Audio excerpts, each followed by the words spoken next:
You know, I bought this car probably about, I want to say 8 years ago. I bought the car came from the ship from England, and the previous owner did the restoration. So I wanted a car that's already done. Also, we have just recently rebuilt the engine.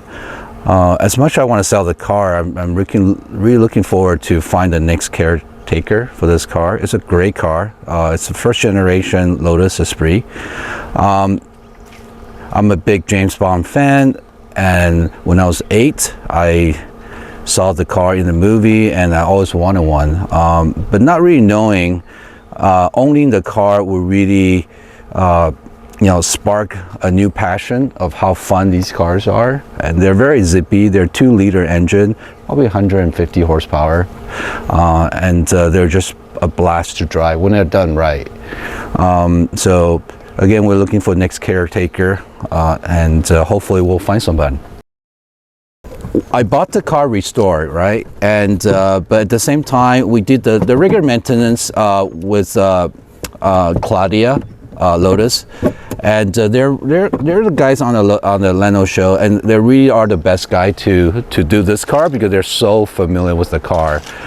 So we took out. I said, Jason, do whatever you need to do with the car, and then whatever it needs, and then he just kind of went through the car, and I think you guys gonna talk to him and have him explain why he did what he did. I mean, the car just runs great. I had a blast driving it, and I forgot how fun these cars are. I didn't drive it for a while.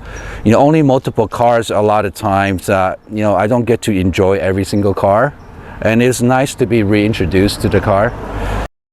I don't know much about design, although I graduated from design school. I didn't know that until later that this was certainly a Giugiaro design, and Giugiaro had done DeLorean, BMW M1, Bugattis, and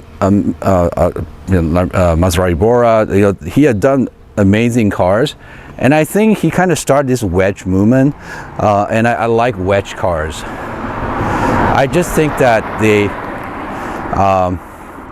even today, this is the 70s car. Even today, it feels futuristic to me. As you're driving around, it's like, "Ooh, what is that?"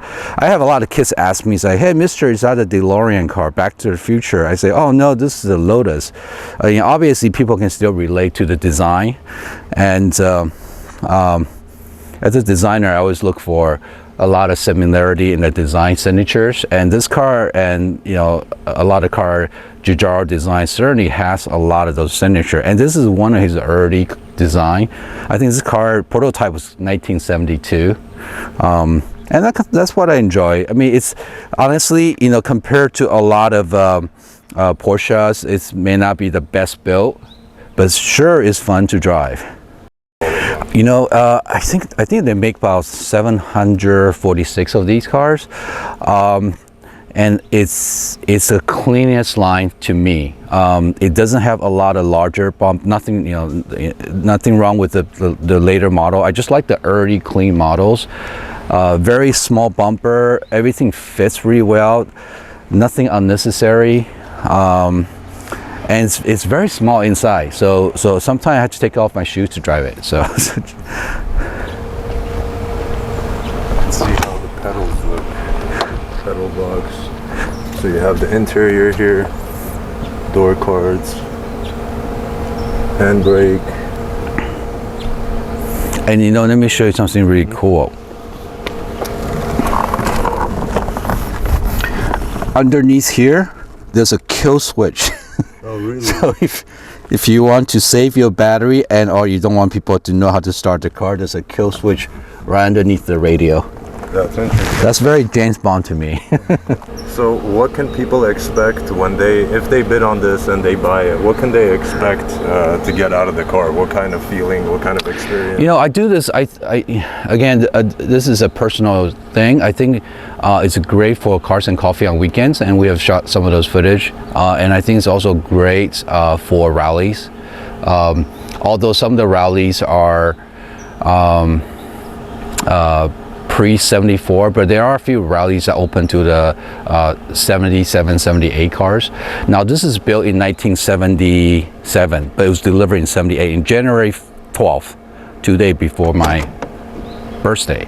So it's an early car. It's a very early car, and also that you can see the so-called production numbers are here.